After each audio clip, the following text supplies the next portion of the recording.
Today, we're going to break down a fantastic story of pure brains over brawn. It's a masterclass in strategy called The Architect of Frozen Seconds, and it shows how simple observation can take down even the most impossible power. So, this story just throws you right in with this incredibly chilling hook. Imagine this. It's 3 in the morning, and all of a sudden, everything, every single clock, just freezes. Time itself has just stopped. The whole world is stuck in one single, silent moment. And in this frozen world, we meet our hero, Rayhan. And the guy causing all this chaos? A villain who calls himself the Time Reaper.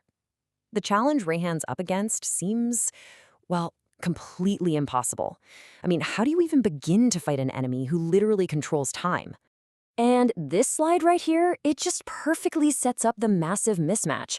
On one side, you have the Time Reaper with this godlike power, saying, I control time, you can only watch. And then there's Rayhan. His only power? Observation. His comeback? Let's see who is smarter. You just know this is going to be an epic showdown. So, the first confrontation happens almost right away, and this is where Rayhan's mind just goes into overdrive. See, he's not trying to overpower the villain. That's a losing battle. He's looking for a weakness, a little crack in the system, and believe me, he finds one. So as the Time Reaper makes his move, Rayhan is totally frozen, like everything else. But he's not helpless, not at all. He's watching, he's observing, and he spots this tiny, almost insignificant detail, something the villain himself probably never even thought about. So what do you think he saw? And boom, this is it, the very first crack in the armor. Every single time the Time Reaper moved inside this frozen timeline, the hand on his own watch ticked backward. It's such a brilliant little detail. It's not a flaw in the power itself, but it's a huge clue about how it works. Rayhan immediately gets it. He understands the physics of the situation. Stopping time has a price. The Time Reaper is literally spending his own personal time to manipulate everyone else's.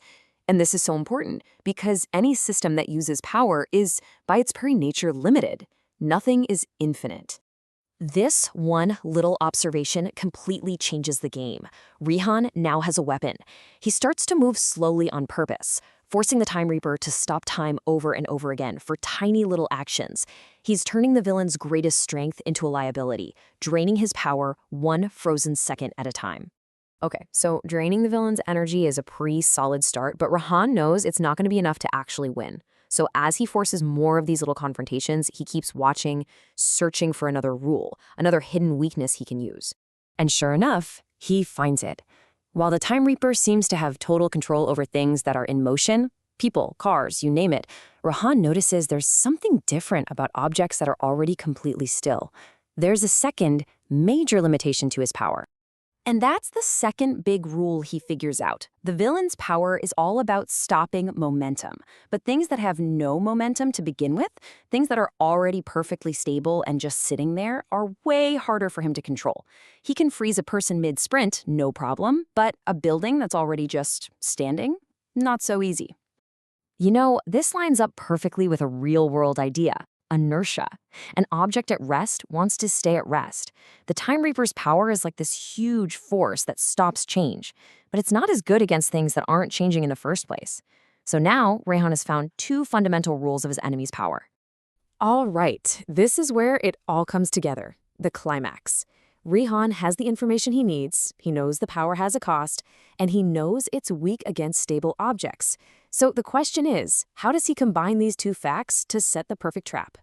He runs. To the Time Reaper, it looks like a desperate escape. He leads him to this giant old clock tower. The villain, he's arrogant, he's confident. He thinks he's got Rayhan cornered.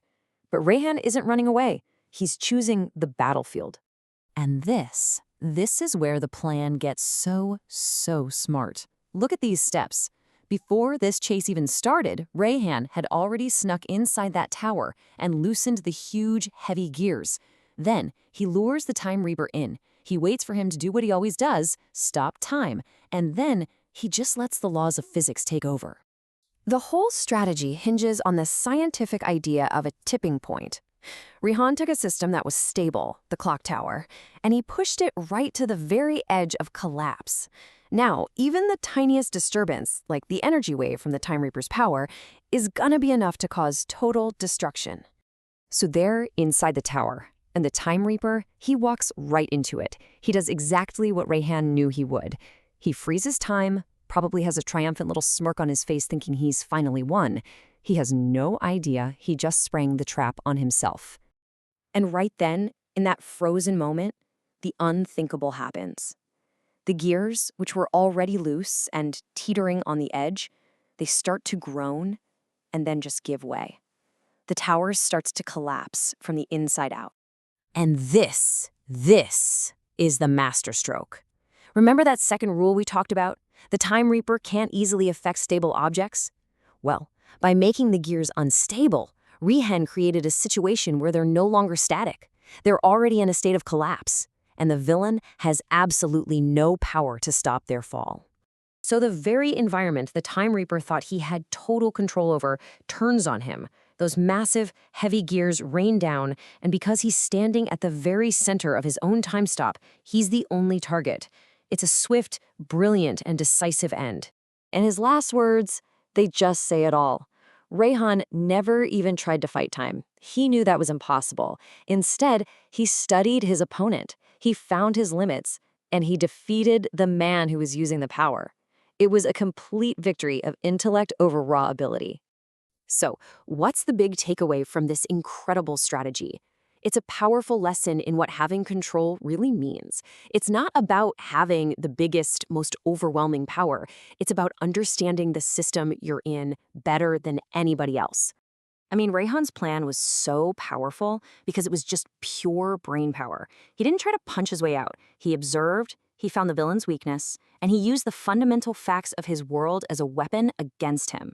It had nothing to do with brute force. And all of this brings us to the story's powerful closing thought. The Time Reaper tried to control time, and ultimately, he failed. Rayhan simply tried to understand it, and in doing so, he won. It really leaves you with something to think about. True power doesn't come from bending the rules, but from understanding them so deeply that you can make them work for you.